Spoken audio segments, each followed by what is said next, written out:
October 12th, 1944, has row 6:40 hours. Railway siding, Yorkshire, England.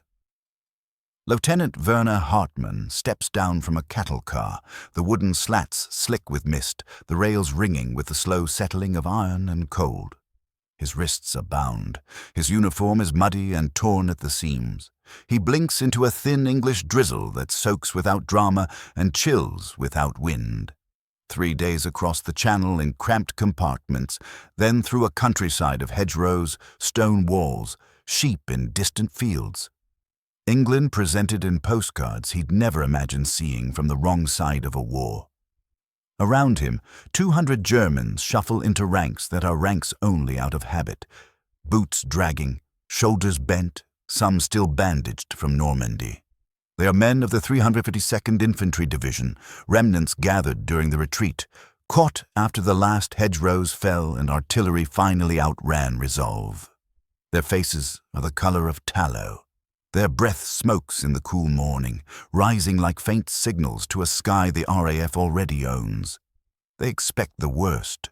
Berlin radio promised it. Pamphlets in divisional mail insisted on it. The British Empire, steel wrapped in velvet, velvet concealing iron, would beat them, starve them, work them until their bones said enough. Better to fall in the field, one broadcast warned, than face what the Briton does to a captive. The rumor chain added details. Broken teeth, winter without blankets, the back of a rifle when you looked up, the toe of a boot when you looked down. Hartmann searches the platform for the brutality he had been trained to recognize. The casual kick, the sneer, the point made with a buttstock rather than a sentence. Instead, he finds order. Guards in neat files, rifles held properly, tunics brushed and buttons set despite the weather, beading everything in grey. A corporal checks a list, ticks a name, nods to a sergeant, who nods to a private, who moves a man where he should stand.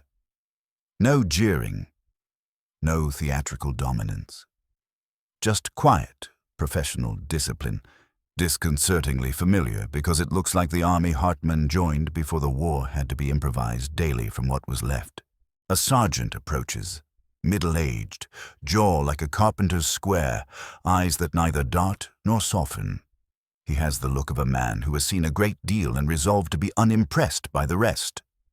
When he speaks, the German arrives with corners, accented but exact. You will form lines of 20.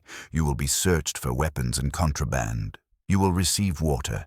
You will be transported to the camp. Anyone who causes trouble will be disciplined. Anyone who cooperates will be treated correctly. Is that understood? Not cruel, not kind, just the weather forecast of authority. Stated, not performed. Soldiers speaking to soldiers. Hartmann finds himself nodding before he realizes he has just taken orders from the enemy and felt nothing torn by doing so. The search is thorough, without pettiness. Pockets turned out, knives taken and logged, letters folded and placed into envelopes stamped with numbers, photographs of wives, children, and dogs viewed, not mocked. A tin of cough lozenges held up, shaken, returned. A medical orderly checks dressing on a shoulder wound and writes something on a chit.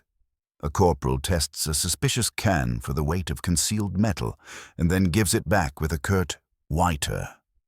The wounded are separated gently but decisively, walking to a waiting lorry with a red cross on a white field, the paint worn thin where rain finds it year after year. It smells faintly of disinfectant and canvas. A young British driver says something soft to a man who doesn't understand and therefore assumes it's not an insult. Then water. British hands offering canteens to men who fired at them days before. The canteens are dented and cold. The water is colder. Hartmann drinks, and it finds the desert in his mouth and the ache behind his eyes. The first fracture runs through the wall of propaganda he has carried across a continent. A crack so small it looks like a hair caught in glass. No blows. No slogans hissed at the perimeter of hearing. Just procedure, delivered with the kind of calm that keeps bridges standing, ships on bearings, and tempers out of reports. Trucks rumble in with that heavy, patient sound only wartime vehicles make. Hartmann overhears two guards in English. He understands enough to trap meaning. "Poor bastards," one says. "Jerry or not," the other answers. "They're soldiers. Treat them accordingly." Treat them accordingly. A phrase that will define the next 18 months of Hartmann's life. A chord that pulls taut whenever his mind drifts toward what he was promised and what he is experiencing instead. It will teach him uncomfortable truths about the regime he served and the civilization he was told to despise, the system of decency. Britain's POW camp system was built to balance security with fundamental respect for prisoners as human beings. By late 1944, Britain held over 400,000 German and Italian prisoners in camps scattered across England, Scotland, and Wales. The system operated under clear directives: treat prisoners in accordance with the Geneva Conventions, feed adequately, house properly, and discipline firmly within the law. This is not softness. It is policy, engineered with 4 overlapping objectives. Security. Men treated humanely cause fewer problems than men taught that problems are their only weapon. Intelligence. Calm. Men speak more and more coherently. Their details line up. Interrogation becomes conversation with edges. Diplomacy. If you want your captured air crews fed in Stalag Luft camps, make sure their opposite numbers can write home about bread and stew. Morality. If you claim to fight for civilization, act like it, not only when convenient, but especially when it isn't. Many British Guards are combat veterans from North Africa, Italy, and France. They know that victory is loud, but the administration must be quiet. Their orders emphasize restraint, authority without humiliation, steadiness without performance, precision without spectacle. In training depots and on parade squares, instructors drilled into them that true superiority is composure under pressure. Not the volume of the voice, not the flourish of the baton, but the refusal to outsource discipline to anger. Sergeant Major William Thompson of Camp 174 in Lancashire articulates the philosophy that trickles into every routine. They were our enemies. They killed our mates. They bombed our cities. But they're prisoners now, our responsibility. We don't abuse them because we don't need to. The barbed wire has already stated the verdict. Under that approach, camp atmospheres settle into a particular weather. There is no fraternization. There is also no theater. Orders are given clearly, enforced consistently. Punishment means the things a soldier understands. Loss of privileges, confinement, extra duties. Not a blow to the mouth to satisfy a guard's afternoon. The contrast with Nazi treatment of prisoners is deliberate and visible from the gate. A democracy under bombardment keeps its rules, or it is something else wearing a borrowed name. Audio 3, Arrival, October 13th. Hartmann's truck rolls through the gate of Camp 174. The camp is rows of timber barracks with coal smoke drifting low under a greyed sky. Wire fences wear their barbs like old teeth. Watchtowers look down and look past with equal attention. Nothing is luxurious. Everything works. Processing is brisk. Name, number, unit, photograph. Height marked against a board. A medical check that is more method than mercy. Temperature, lungs, eyes, wounds noted and cleaned. Barracks assignments. Rules posted in German and explained in German by British personnel who learned enough of the Saar. Language to be understood or through interpreters who have no interest in drama. Men who are ill are pulled aside without argument. Men who pretend to be ill are sent back without insult. It is unsettling how well prepared Britain is for men like him. Europe felt ad hoc even when it claimed doctrine. This place feels planned even when it looks improvised. Pencils are sharpened, ledgers are squared. Stamps find their inkpad and their target with neat little smacks. The first meal feels like a trap that never snaps. Bread. Thick stew with small cubes of meat that shine with fat in the dim light. Tea, always tea, and margarine. The calories are more than the division saw in the final weeks in hedgerow country, where hunger taps the mind with a spoon until the mind agrees to be smaller. Skeptics whisper, they're softening us for something. Something does not arrive. Lights out is real lights out. Bulbs click to dark, a guard's boots receding along boards. Hartman lies on a mattress that smells of soap, not rain. He listens to the camp breathe. Coughs, answering coughs, a muttered prayer, a memory pulled out and folded back, quietly. Because the man in the next bunk is still a man, he tries to picture the beating he was promised. He cannot make it fit between reveille and roll call and stew. He falls asleep before he means to. The rules are hard and evenly applied. Work is mandatory unless medically excused. Defiance is punished. Escape attempts are prevented, and the men who succeed are pursued without romance. Medical care is provided to all because infection is not a camp policy.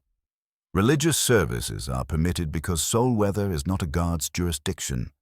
Letter writing is allowed under censorship because words leaving the wire are useful for more than comfort. No fraternization with guards. No bargaining over what isn't negotiable. Discipline maintained by procedures designed to work even when someone has had a bad day. Hard rules, fairly applied, meaning the outcome a man earns does not depend on a guard's mood. Soldiers can live with that. Soldiers prefer it. They know where they stand, even if they would rather be standing somewhere else. Britain is short of hands. War is greedy with labor. Fields need harvesting. Fences need mending. Timber needs felling and cutting and hauling. Farm roofs leak where shells 30 miles away convinced tiles to loosen.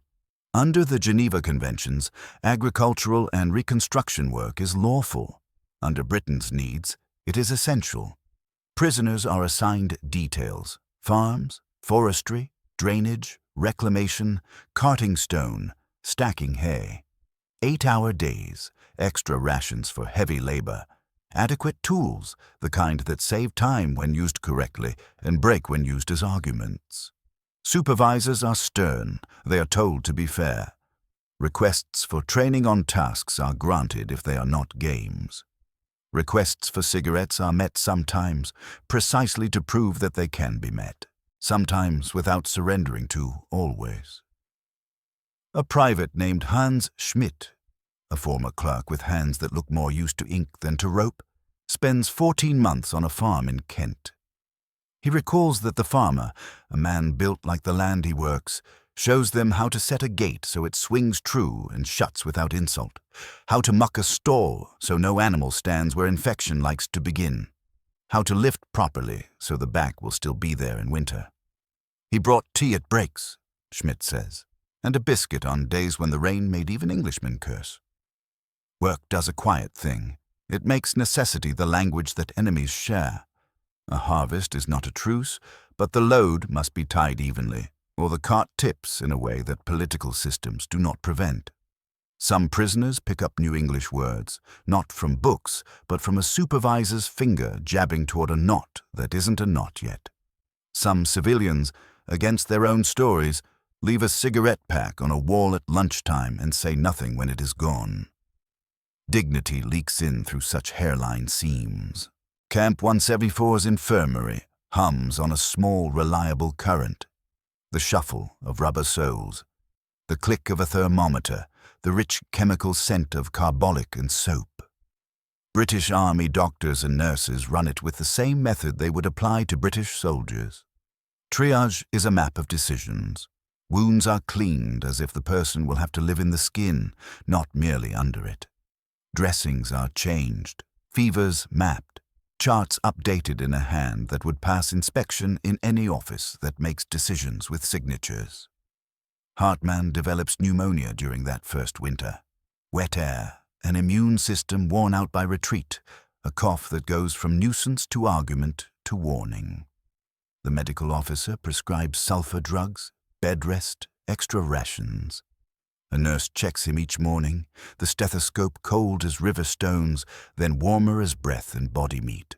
She pushes tea on him as if it were doctrine, which in this place it is. 2 weeks later, he stands slowly and walks back to the barracks, a little embarrassed by his own relief. "They saved my life," he says later, not with wonder but with something like respect. "Not because I deserved it, because it was their job. That difference is everything." Statistics ripple behind the anecdotes. Tens of thousands of procedures on POWs across 1944-46, disease mortality under 0.3%, lower than in the civilian population because sanitation and access do work when they are allowed to. Healthy prisoners work better, yes, but the memorandum under the policy also says something England believes about itself. Life matters, even when it belongs to someone who tried to take yours. What impresses the Germans most is not kindness, which can feel like weakness when it arrives as performance. It is restraint, consistent, unshowy, unyielding restraint. Guards who buried friends under olive trees in Sicily, who saw London streets lit by fires no holiday asked for, who knew what a V-weapon sounds like when the sound stops. Those men keep their hands by their sides and their voices level. It isn't softness, it's control. It isn't forgiveness, it's discipline. When a guard at 174 strikes a prisoner during an argument, words layered incorrectly, tempers stacked too high, the guard is reduced in rank and reassigned. There is no public shaming. There is a roll call, a commandant with a face that says business, and a short statement. That man violated discipline. In the British Army, we maintain standards regardless of circumstance. You will be treated correctly, not because you deserve it, but because we require it of ourselves. The message is not that prisoners have rights they can shout about. The message is that the army has rules it intends to keep.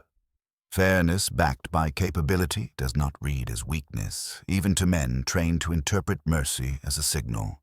It reads as authority. It says, "We will not be dragged down to where you expect us to fight you next. We will insist on staying up here. You can come up to meet us as men, or stay below as the men you were told to be. The wire doesn't move either way." Sergeant Major Thompson's summary holds, "We show we're better by refusing to become worse." December 1944 arrives with frost on planks and the kind of stillness that makes sounds travel farther. The camp permits Christmas services, Protestant and Catholic, because conscience is not an enemy formation you can outflank, and because keeping your own soul out of the mud is part of the war too. Men improvise ornaments from paper and string, in the invincible habit of turning scraps into meaning. A branch stands in for a tree. Someone draws a star with coal and chalk on a crate lid. Someone else finds hymn lyrics copied out by hand and tacked up on a wall. Stille Nacht rises in a barracks that smells of damp wool and something like hope. Voices stumble on the first verse, steady on the second, lift on the third. On the perimeter, British sentries pause. No one orders silence. No one orders applause. The song ends and winter air takes back the space sound had occupied. Afterward, a sergeant steps into the barracks, leaves a tin of biscuits and a packet of cigarettes on a table and says, "Happy Christmas, lads," to men who are not his lads. He leaves before anyone can make it awkward. Hartmann will carry this scene with him even when memory sets down heavier things. Enemies allowed to sing about peace and not mocked for it. A holiday observed not as permission but as proof that some lines won't be crossed even when others have to be. It is a small thing. It is not small. Censorship offices work like lungs. Inhale paper, exhale decisions. Prisoners write home on forms that fold into their own envelopes. I'm well. We work. We are treated fairly. The phrases are checked, stamped, sent. The letters travel across water and rubble to flats that now have curtains again and to houses with no roof left to pin a letter to. A wife reads Hartmann's lines aloud to a neighbor in Hamburg, who closes her eyes as if that will let her see better. If Berlin lied about British brutality, what else is left to defend with belief? Miracle weapons, miracle speeches, miracle seasons, miracles that arrive only as announcements. The permission to write does more than soothe. It corrodes propaganda in the place that propaganda claims as home. It also yields intelligence. Censors catch a tone, a mention, a slip, and add it to a ledger that measures morale, not just facts. Truth, folded in airmail paper, is a quiet bomb that leaves the walls standing and opens windows anyway. Time and routine do for the mind what medicine does for the body. Without the constant pressure of slogans, men think in longer sentences. Hartmann, like many others, begins to measure the space between what he was told and what he can now point to and name. Fair treatment offered by people he was told to call degenerate. Discipline kept by men who don't need to be. Watch to do the right thing. Rules that restrain the powerful as much as the powerless. These are pry bars. They work slowly because they must. They work. A camp library, controlled, yes, but open, provides newspapers and books that do not need to be believed to be informative. Headlines come filtered but legible. Debates in Parliament. Casualty figures that do not pretend their way into victory. An editorial arguing for the future of Europe in language that acknowledges mistakes without excusing crimes. For a man raised on monologue, a page that contains an argument is a shock that does not register as lightning but as light. Schmidt, the clerk-turned-farmhand, says, "Without the party's noise, I rebuilt my understanding. I had fought for evil. The men who captured me behaved better than the men I followed." Others say the same thing with different verbs. I reconsidered, I unwound, I stood somewhere else and looked again. The British will later formalize re-education programs, but much of the work is already done by schedules, by decency, by the choreography of a camp that treats men as men and not as counters. You can push across a board until they fall. Repatriation began in 1946 and accelerated in 1947. Trains to ports, ships to devastated cities and villages that remember names more than faces. And some men ask to remain temporarily, to keep working the fields, to see a harvest through, to send money home with a return address that won't blow away in the next bad wind. Britain, still short of hands, agrees.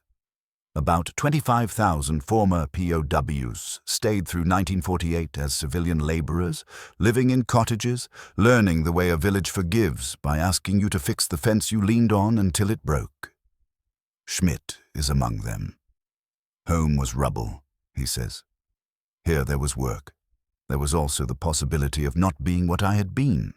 That is work too. Enemies become workers. Workers become neighbors.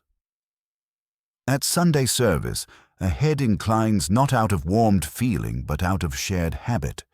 At the pub, a man at the bar nods once. The nod is not nothing. A child on a lane points at a word on a sign and a former prisoner pronounces it and laughs when the child corrects him. Policy vindicated not in memoranda, but in the way people greet each other across a lane. The treatment of German POWs fits the British self-story in a way that both flatters and tests it. A nation of rules that believes rules are not shackles, but ladders. A place where decency is not a mood, but a method. If you fight for civilization and abandon its standards, you have already lost the thing you claim to protect. To keep those standards under pressure is therefore both a tactic and an identity.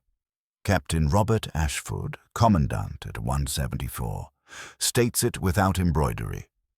We defend civilization against barbarism. If we drop our standards with prisoners, we surrender what we claim to protect.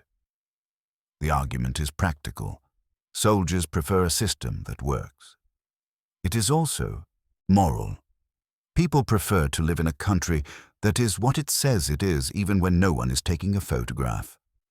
This double win, effective on the ground and coherent in the mirror, becomes part of how Britain explains the war to itself and to the people who will teach children what happened. It is not that Britain is perfect. No one who has stood in a ration queue says that. It is that Britain insists on being decent, even when it is an inconvenience. That insistence survives the war as policy ossifies into peacetime habits. Police who write reports rather than write their names on knuckles. Magistrates who explain sentences in full sentences. Letters to editors that read like drafts of laws. By the end of the war, Britain had not only defeated an army, it had defeated a set of ideas that justified cruelty as efficiency and terror as policy. It proves that a democracy can prosecute total war without becoming a mirror of its enemy. It demonstrates that strength expressed as restraint bends outcomes in ways that bullets alone cannot. This victory is measured in small moments because wars are decided by a million of them. A clean bandage applied because infection helps no one. A posted rule kept because consistency convinces. A punishment administered without passion because passion is a poor clerk. A tin of biscuits on Christmas Eve because tradition carries weight even in a barracks. A guard who sets his jaw and says nothing rather than say something he cannot take back. A prisoner who writes, "I'm well," and means it not as theater but as news. There is calculation in all this. There must be. Humane treatment yields intelligence and cooperation and labor. It saves resources by preventing the mess that cruelty makes. But if calculation were the only engine, the system would stutter whenever kindness costs something. It does not. It runs because belief fuels it. A belief that civilization is an argument you win by living it in public, not a sermon you deliver over ruins. Hartman lived until 2001. He corresponds with British veterans who once checked his pockets and counted him at dawn. He sends a photograph of his grandchildren sitting on a bench under a linden tree. A former guard sends back a snapshot of men who look like him standing in front of a memorial that looks like a gate. In 1995, when words do not have to serve anyone quickly anymore, he tries to explain, the British could have been cruel. They had a reason. Instead, they were firm and fair. I learned what democracy means not from books, but from being powerless among people who kept their standards anyway. Thousands of Germans carry the same memory, as if it were a document stamped in blue. They expected blows and got procedure. They expected starvation and got stew, bread, and tea. They expected hatred and found a ledger filled out in good order by a hand that would have written the same way for anyone. Each memory is a small annex to the treaty that ended the war. A grey English morning, a cup of tea passed through wire, a rule that stays a rule even when breaking it would feel like justice for a minute. These teach a lesson that no broadcast can counterfeit. Real strength includes restraint. Victory does not require revenge. Civilization is not what you think about your enemies. It is how you treat them when you have already beaten them. The war ends. The camps are empty. Some fences come down and become trellis for roses in gardens that forget why the wood tastes of iron. The habit of decency does not end. It transitions. In courtrooms and councils and queue lines, standards hold. That holding is the quiet victory that lasts beyond speeches. For the men who were told to fear the British more than death and found instead a system intent on proving its own claims, the conclusion is simple and staggering. The side that kept its rules won twice, on the battlefield and in the memory of its enemy. And in that second victory lies the one that endures. The proof that civilization can survive its test by choosing minute by minute to be civilized.